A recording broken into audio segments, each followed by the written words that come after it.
The CBS Radio Mystery Theater presents...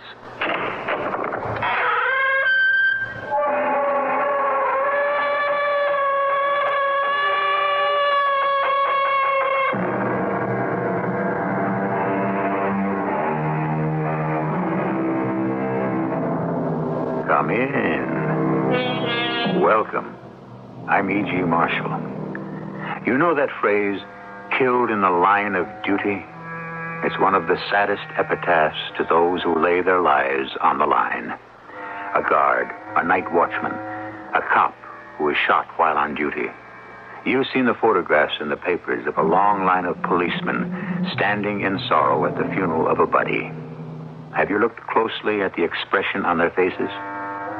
I might be next, it says. Yet, they do their job every day, every night, to make our lives safer.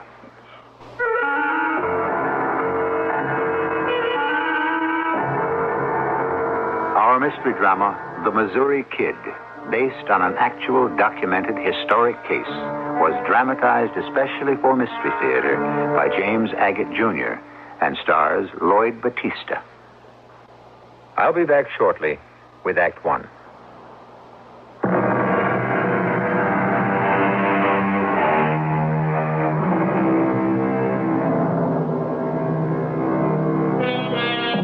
It was in all the newspapers of the time. The St. Louis Post-Dispatch headlined the robbery, Memories of the Missouri Bandit Days. Today, through the miracle of radio, we can turn to that story and actually hear it happening. It is 3 days after Christmas, 1902. 55 miles out of St. Louis, about an hour past midnight, two men ride into the little town of Union, Missouri, and head for the Union Bank on Main Street. Stand in that doorway opposite the bank, George. If someone moves, shoot. Nothing I like better, Rudy. I got a belt full of bullets. I ought to have this piggy bank busted wide open in 5 minutes flat. Hey, got your crowbar? Got it. I sleep with it. Hand me the nitro. It's in your saddlebag. Here you be. Now, blow, Rudy. I sure aim to.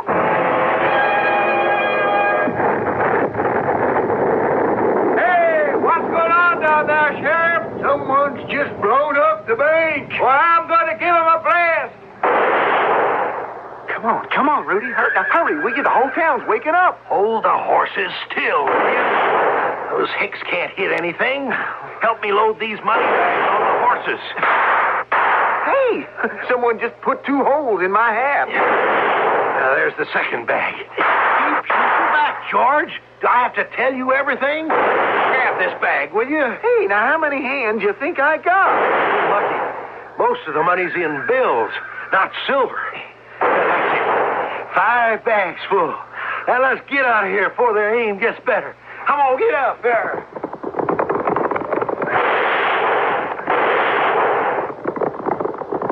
Sheriff? Hey, Sheriff, they're gone. Look at all that smoke coming out of the bank. Now, someone get the fire department. Looks like the bank's on fire. Well, do something, somebody. The Union Bank's just been blown up.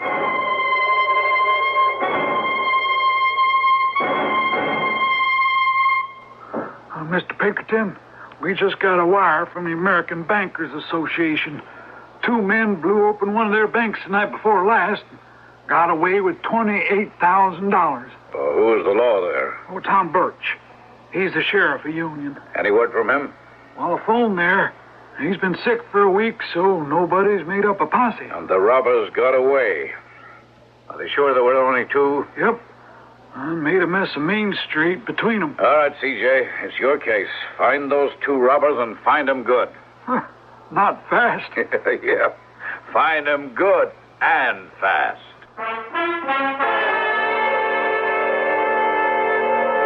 Sheriff Tom Birch. You're looking at him. Well, I'm C.J. Schumacher. The Pinkertons have assigned me to the Union Bank robbery. Oh, glad to hear it.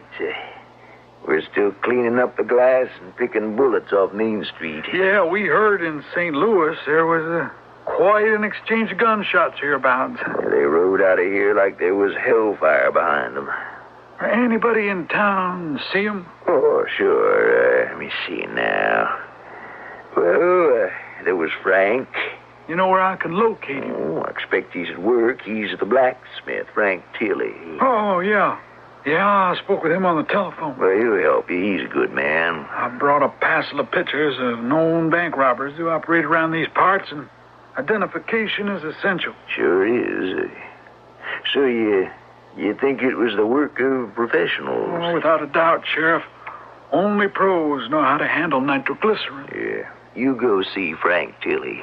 Tell him I said he'd better cooperate with you Pinkerton fellas.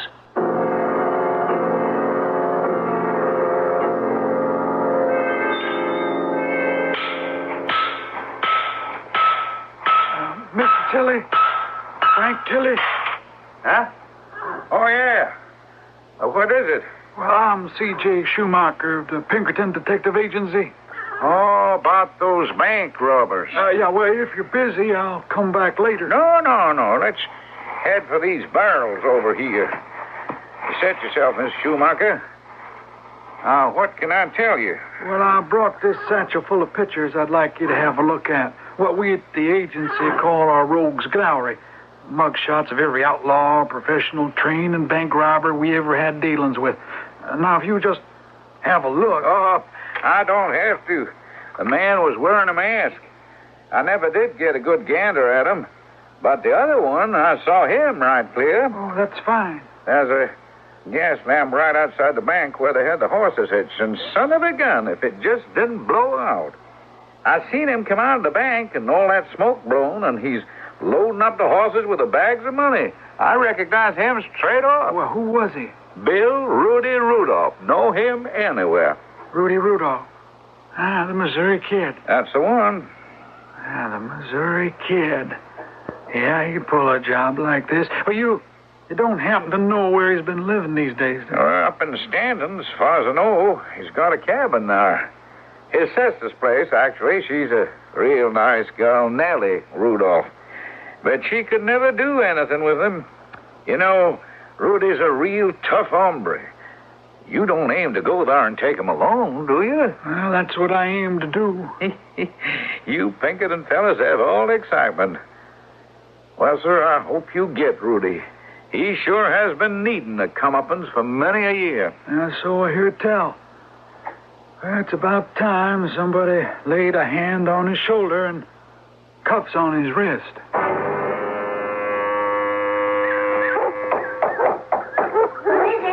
My name's C.J. Schumacher. What do you want?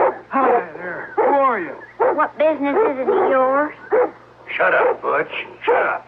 Oh, I'm sorry. Looks like I knocked on the wrong door. Well, how do you know? Who'd you want? Well, first off, I want a friendly hello, and, well, I think I come to the wrong house for that. Sorry, ma'am. What do you mean I'm unfriendly? Well, I've been hunting all day, and I had me the worst luck any hunter could have, so the last thing I need right now is someone who's suspicious. So long, ma'am. No, wait. I'm sorry. It's the nature of us around here. Were you looking for someone? Well, I'll be honest with you. I'm kind of lost, and I'm hungry, and what I was looking for is to buy some supper. Oh, well, just a minute. Say, there's a hunter outside. He wants to buy some supper. Should I let him in? A hunter? Yeah. You sure? Well, pretty sure. He ain't no city dude by the looks of him. What do you say, George? Well, why not? I'm getting stir-crazy with just you two to look at. Wouldn't mind seeing another face. What if he's the law? I sure wouldn't want to be the law stepping in here all alone. Okay, now. Tell him you'll make him some supper. Sorry to keep you, Miss... what'd you say your name was? Schumacher. Oh, I'll never pronounce that. I had to ask my brother and his partner. Well, is it all right for me to buy some supper? Well, I'll raffle you up with something. It'll cost you 50 cents. Done. I sure couldn't cook myself any decent grub for that.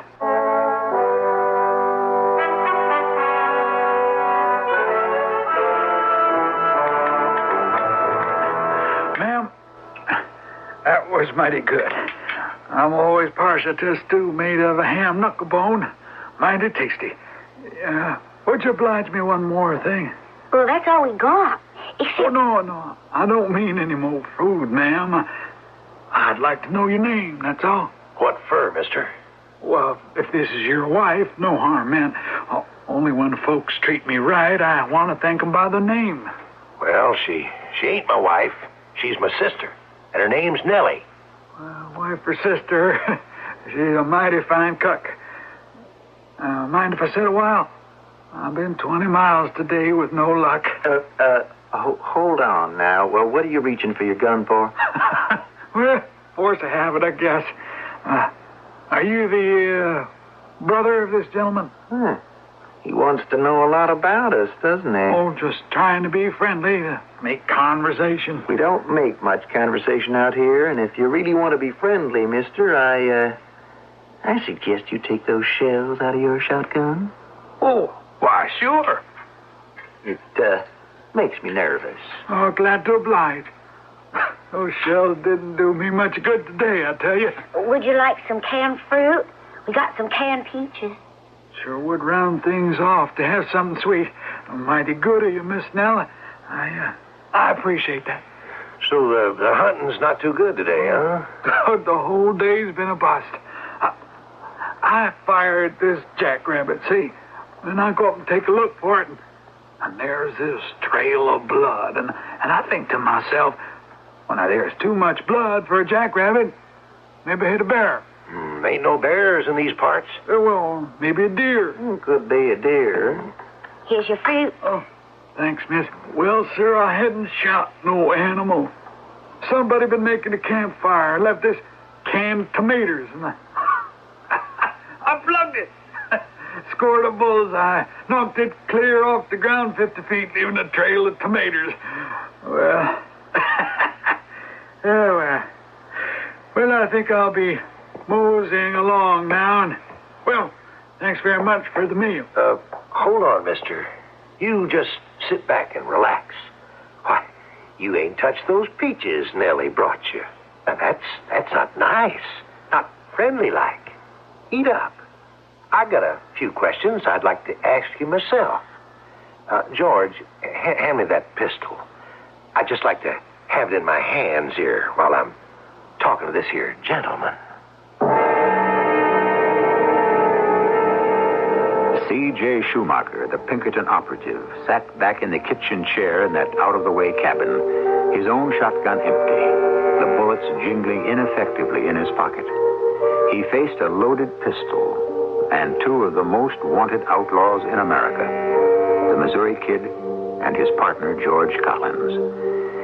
C.J. wasn't sure the other man was George Collins, but he was pretty certain that if he didn't come up with the right answers, they'd kill him without a second thought.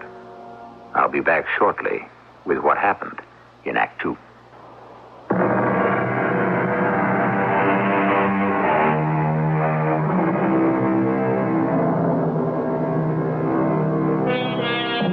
C.J. Schumacher, the operative for that great private detective agency, the Pinkertons, was tracking down the desperados who had robbed the Union Bank of Union, Missouri. He had inveigled himself into their hideout by pretending to be a hunter who wanted some supper. Unquestioningly, the two men who sat watching him eat were the men he was seeking. Now, the problem remained how to get away alive so that C.J. could return with an armed posse. You had much book learning, friend? Oh, me? Book learning? Yeah, you mean did I go to school? Well, folks do. Now, I went to school. Didn't do me no harm. Oh, sure, I went to school when I was little. You, done much reading, Mr. C.J. Schumacher? Reading? Oh, well, some. Mm-hmm. He means if you see a handbill for a wanted man, can you read it? Where would I see that? Oh, anywhere. In a post office or a bank, for instance. Oh, not me. I don't write letters, and I don't get letters. Well, I think I'll be moving along. Miss Nellie, here's your 50 cents. Thank you for a right good spread. Oh, made up for my disappointment hunting today. Well, goodbye, Mr. What was that name again? C.J. Schumacher. Schumacher. You're not from around here? Well, not far. Not far, but take me a couple hours to get back. Well, good night, folks, and thank you.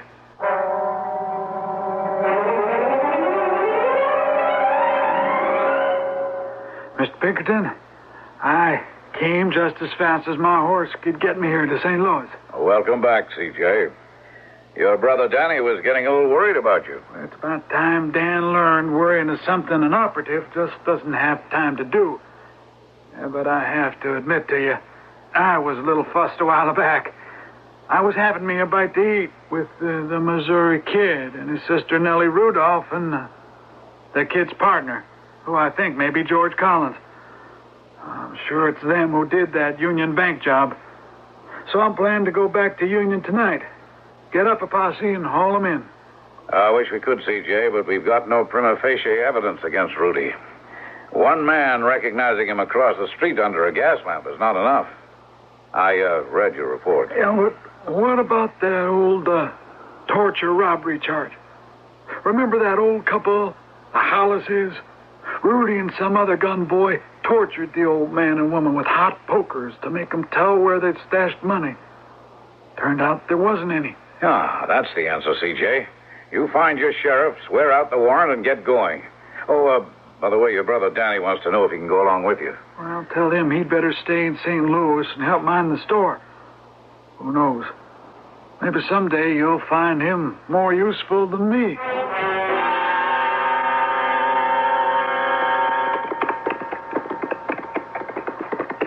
Sure. I got your guns cocked. Sure have. So the rest of the posse right behind us. Sorry, all I could round up was 3 men. Well, we're getting closer now. Yeah. Tell the boys to slow up. Hey, take it easy, boys. Now, around and back of this clump of trees, there's a shack. It's the Missouri Kids. I'm hit, C.J. Help me, give me a hand. I'm falling off. I got you, Sheriff. Hold right. Let's get out of here. C.J., what is it? I got a couple of bullets in the stomach. If you can't stay and fight it out, go on. Go on, leave me. I'll get away. Don't wait for me.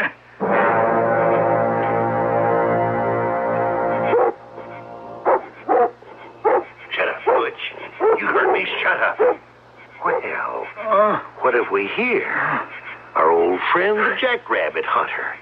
Riding up here with a sheriff and a posse? That wasn't a very nice thing to do, friend. After all that good grub you ate at our table? Well, I tell you what I'll do. You seem to be hurt bad and in lots of pain. Why don't I make it easy for you and put you out of your misery?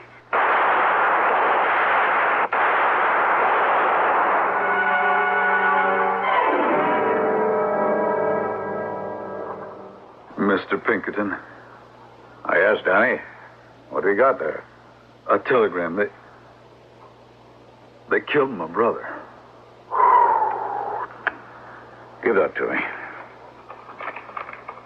Regret to inform you we have recovered body of C.J. Schumacher killed in gunfight with Bill Rudolph and unknown assailant. Oh, Dan, I can't tell you how sorry I am. I want you to call the staff, all the local officials of Union, and from Stanton, too, right now. I want them all here in St. Louis as soon as you can get them together. The world's not big enough to hide C.J.'s murderer. We'll get whoever it was if we have to keep looking for him as long as I live. Mr. Pinkerton, assign me to the case. I want to pick up where C.J. left off. All right, Danny, you've got it. Now, you round up everyone you can. And I've laid out instructions for a manhunt from here to California. Then you can pick up the trail. I'm going back to that shack where they were hiding and see what I can find. You see, Mr. Schumacher, when we come back to find your brother's body, the shack was empty. They'd all pulled out. You know, C.J. was killed saving my life. That's how it was. He put me back on my horse when I got shot. He was one brave fella. Well, as far as you know, Sheriff, no one's been back here since? Nope. Oh, we've been watching in case any of them do. But they lit out and took everything with them. What a mess. Yeah. He went over this shack with a fine-tooth comb to try and find the money they stole from the Union Bank. You found nothing? Not a red cent. What do you expect to find in all that trash on the floor, Mr. Schumacher? Evidence? Evidence of what? Anything, Sheriff. Where they're going, where they've been. Like this. This medicine bottle, for instance. See what it says on the label? Brewer's Pharmacy, Hot Springs, Arkansas. That might be some evidence. Yeah, I'm going to roll up my sleeves and take a look inside this stove. Maybe they burned something valuable. You're going to get yourself mighty dirty cleaning out that stove, Mr. Schumacher. I expect before this manhunt is over, I'll have more than cinders and soot on my hands. Well, is there anything I can do? No, thanks, no, Sheriff. Now, maybe. You find something? Huh? It just maybe. That little piece of burnt paper, what is it? Somebody's handwriting. So it is. Pretty fancy handwriting. You don't see much of that around. Yeah, that's what I'm counting on. Tracking down those fancy curlicues might help us quite a lot. Can you find out what's written there? Don't have to. Just find who wrote it.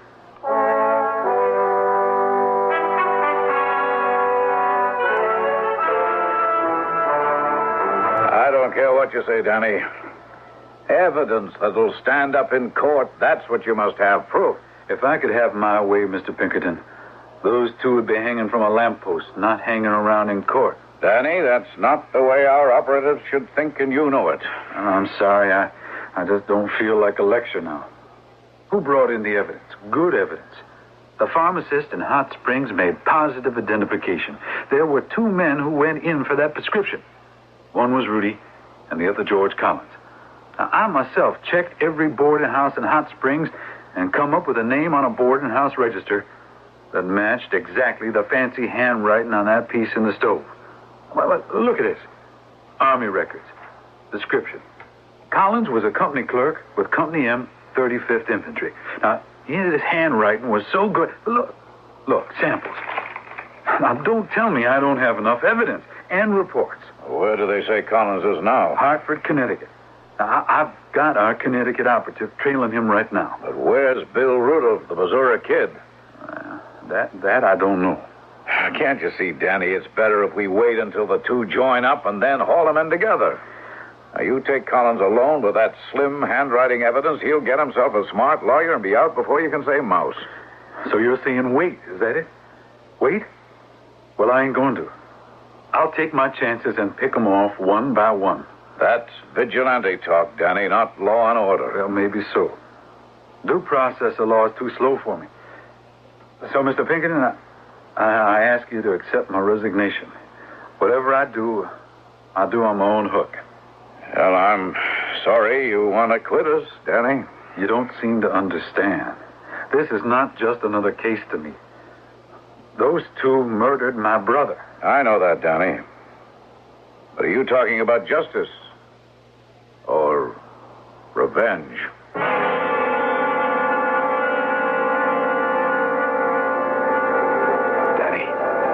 Danny Schumacher. Mr. Pinkerton, what are you doing here in Hartford? Oh, just watching you, Danny, standing outside this saloon. Oh, yeah, but why are you here? I thought I'd see how you were getting on. You've been following me? An old habit I got into. What are you up to, Danny? Well, I'm handling this on my own like I said I would. I don't know if you know it, son, but once you're a Pinkerton man, the only way to get out of the agency is horizontally. Or get fired. Well, you're not dead. And I don't remember firing you. You mean I can't quit? That's about the size of it. So I've come to Hartford to give you a hand. Oh, Mr. Pinkerton, that's great. Listen, it's turning out like you wanted. Collins is in there right now, buying drinks for the house. You should see him. Dressed fit to kill. And Rudy? He's in there with him. He came into town today, and they're having a high old time in that saloon. What are we waiting for, then? Let's just see if they come along peaceably like innocent citizens, or if they want to put up a fight.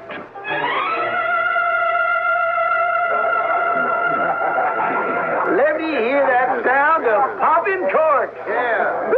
Who wants some champagne? Anybody wants whiskey, step up to the bar. It's on me. You were right, Danny. I'd never recognized those two by their clothes. Like city swells. All right, you whiskey bums. Champagne first and then a chaser. You ready, Danny? Gonna take him now? When Rudy reaches into his pocket and starts counting money, you aim a couple of times at the ceiling. Yeah, how about some more champagne, Rudy? Yeah, bartender, bring us another case of it. Here's $100. It's a hold up. All right, reach, everybody. Send those arms up to the sky. You too, Rudy, and you, George. It's the cops. It's Pinkerton men. Wait till I get my hands on you, Ray. Get off of me. Get your hands off. You're joking me. That's what I aim to do. Hands high, George. Okay. You got me. My hands are up. All right, try these on for size.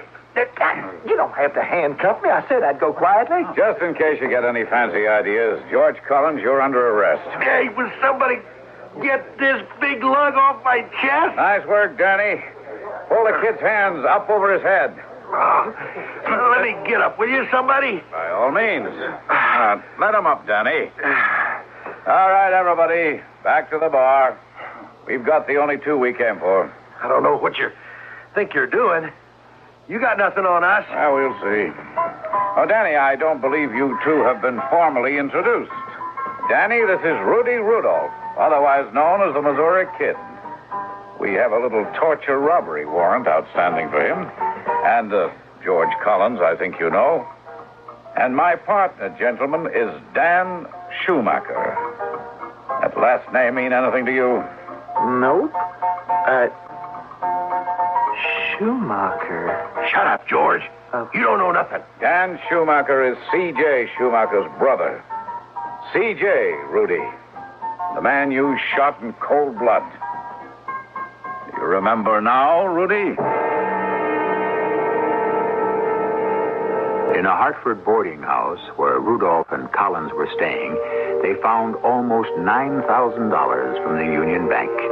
The bank robbers were taken back to the town of Union, Missouri, arraigned on murder and robbery charges, and held without bail.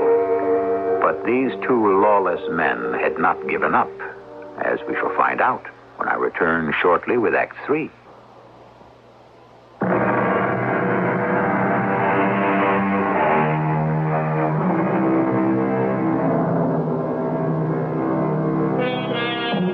Crime, the criminal, and women never ceased to amaze William Pinkerton. In writing about the case of the Missouri Kid, he says that once Rudy Rudolph was in prison, women, not only in St. Louis, but all over America, made him their hero, wrote him letters, sent gifts, stood outside the prison walls just to be near him. Strange, the fascination of this cold-blooded murderer. All right, you guys, in twos. March by twos. Once around again in the yard for exercise. Charlie Hopper, move on along. You too, Gatsby, move on. Nobody talks. No one talks. George, right behind you, Rudy. This crummy jail's too small to hold us. They searched me good in St. Louis. I couldn't stash a file the way I did in Denver. No file, huh? Not even a toothpick. You better get one. I asked the guard if Nellie could pay us a visit. He said he'd ask the warden. What is this, a tea party? You heard me. No one talks. You the exceptions around here? You may be the Missouri Kid, but in here you do what you're told. And you're told no talking. It's all my fault, guard. I was just telling Rudy I asked you yesterday if his sister Nellie could come see us on visiting day. And honest, that's all I was telling him. Yeah, all right. You got some rights, and I recognize that. George, how's Rudy? I thought, seeing as how I'm his sister, I'd be visiting him. You're lucky they let you see me. Pinkerton phoned the warden, said if they couldn't put on an extra heavy guard to put Rudy in solitary. He's afraid he'll escape. That Pinkerton's a mind reader. Easy. I think that guard is listening. You mean really, honest? You got all that fan mail for Rudy? All those letters? Well, here, let me smell one of them. Wow, perfume. Hey, guard, you want to smell these letters? Can I take them? Perfumed letters for the Missouri kid. Yeah, I guess you can have them. I don't think a gun could fit in a letter. Yeah, you're right. Now, you're a wonderful kid. And we'll do what we have to do. You haven't much time. George, they've announced the trial date. Oh, don't worry. When that trial comes up, we'll be reading about it in the Arkansas newspapers. Arkansas? Oh, yeah. Yeah, Indian territory. Yeah. Like last time. The only safe place to hide out. Oh, George, I'll miss you so. You will? Mm-hmm. Say, am I crazy or do you like me? Oh, don't you know that, George? One more minute. Visiting hours are over. Don't I know that? Well, how I feel about you all these years. Well, all these years Rudy and I have been together, well, to me, you were like a kid sister. Oh, well, look at me, George. I'm 18. Do I look like a kid sister to you now? Well, no, you, I can't say that you do. In fact, you look real good to me now. Do you know what I'm hoping? No. That's all, folks. Will all the visitors please rise and form a line to the door? That everything will turn out all right.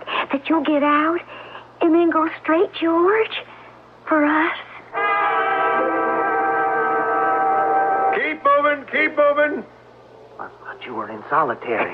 They only had one cell, and it was occupied.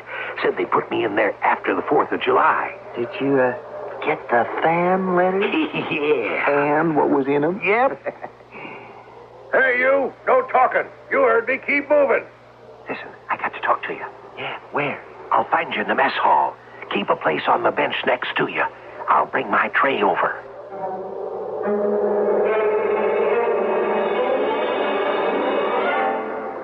No kidding, Rudy. You got it all cased out? You know that top tier? Uh-huh. There's a skylight over it. Now, it's up through the skylight, over the roof, and out. Cassidy, he works in the warden's garden. He gave me the angle of the roof slant. Then, across the chapel roof, down into the warden's backyard, and from there, right into St. Lou, and we can get lost in the traffic. What time you picked out? After the roll call at 12. In the afternoon, about 3. The streets in the city will be crowded then, you know. Okay. Now, when? Guess what big holiday's coming up? The 4th. The 4th of July. A lot of guards will be off duty. I'll have my door filed and ready to go. I tried it already. It cuts like butter. I just got to figure out how many steps from my cell to the top tier.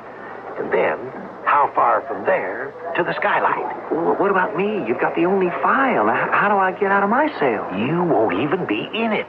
The morning of the 4th, you'll have an attack of appendicitis and be screaming with pain. You'll be in the infirmary. I can feel that appendicitis coming on right now. Here. They'll slip some money in those fan letters. Now, you take it, all of it. You pay off a bunch of the guys to start a fight at the far end, the other end, from the skylight in the prison hall.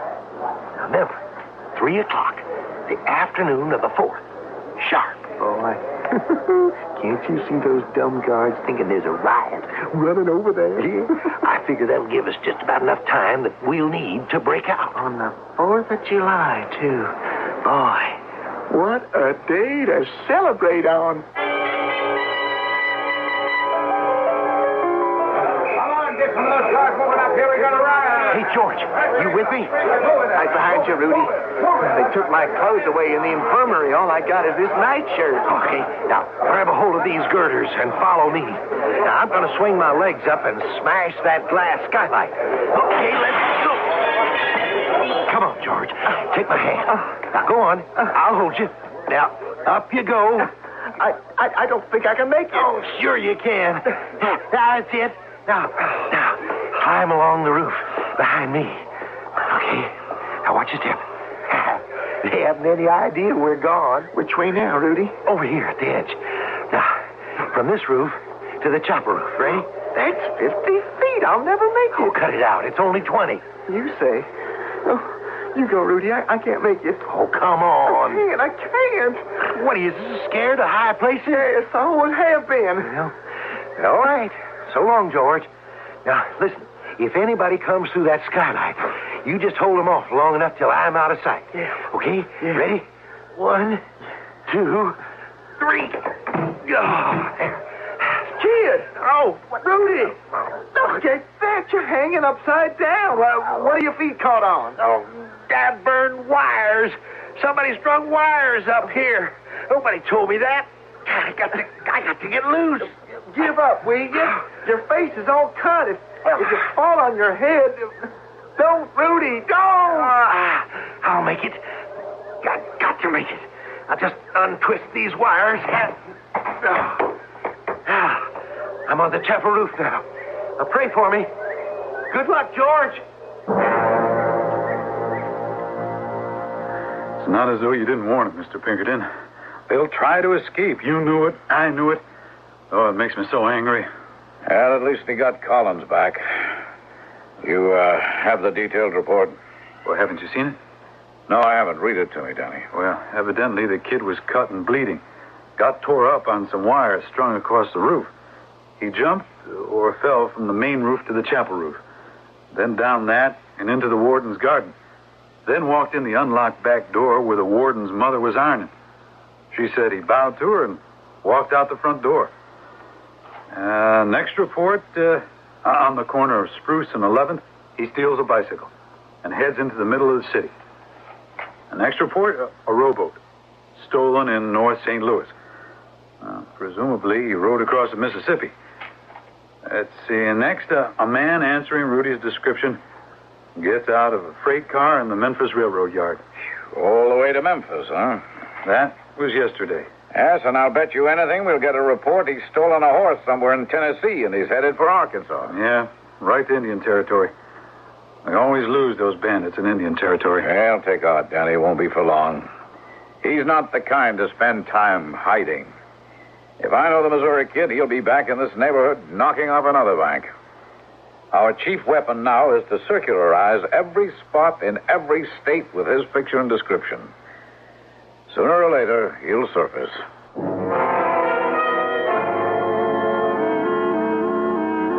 Mr. Pinkerton, Rudy's sister's outside.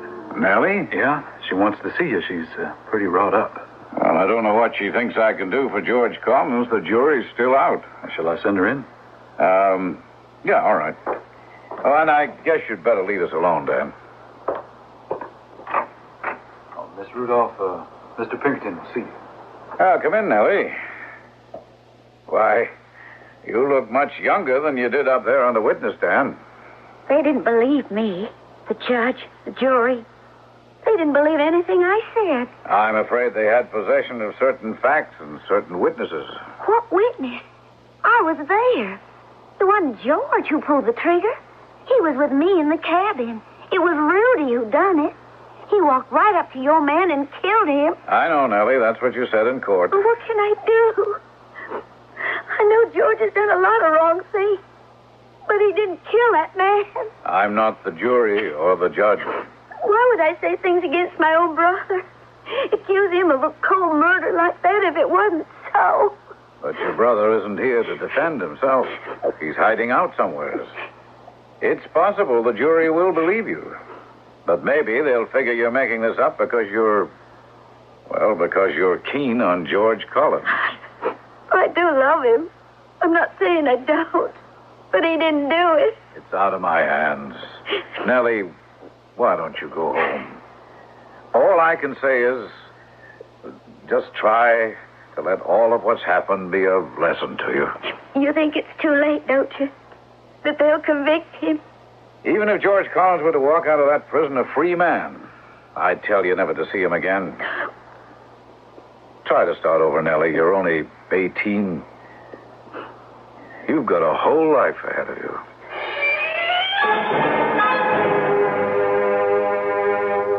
Good morning, Mr. Pinkerton. What are you so bright and cheery about? Well, I don't like to say I'm celebrating, but I guess in a way this news makes me feel real good. All right, spill it. Well, for one thing, it's almost a year since George Collins was convicted and hung, and we kept trying and trying to find Rudy. And we will keep on trying. Well, I think our luck has changed. He's come out of hiding, and he's done exactly what you said he would. Here's the telegram. Call to your attention, prisoner Charles Gorney, apprehended in attempt to rob Lewisburg, Kansas National Bank. Comparing your photographs of William Rudy Rudolph, alias Missouri Kid, not satisfactory identification. However, Bertillon measurements, particularly scars, mole on upper lip, and 2 gold teeth, closely resemble Gorney. Kindly advise Sheriff Paoli, Kansas. Well, what do you think? Well, of all the bank robbers in the world, the likelihood 2 men would have the same scars, the same mole, and the same 2 gold teeth, it's just not possible. That's just why I feel good today. That's right, Danny. I think we've got our man. And indeed they had. Charles Gorney turned out to be none other than Rudy Rudolph. It had been a long and costly trail, and had it not been for the cooperation of every local and state law enforcement body, the Missouri Kid might never have been caught. You may say this proves crime does not pay. However, for the Pinkertons, who spent hundreds of thousands of dollars to wrap up this case, crime can be very expensive. I shall return shortly.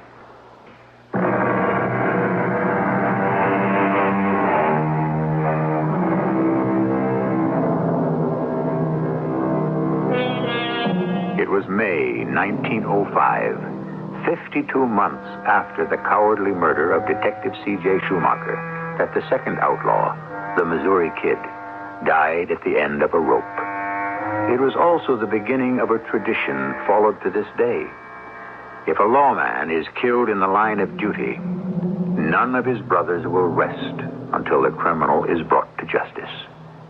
Our cast included Lloyd Batista, Ian Martin, Robert Maxwell, E.V. Juster, and Russell Horton. The entire production was under the direction of Hyman Brown. This is E.G. Marshall inviting you to return to our Mystery Theater for another adventure in the macabre. Until next time, pleasant dreams.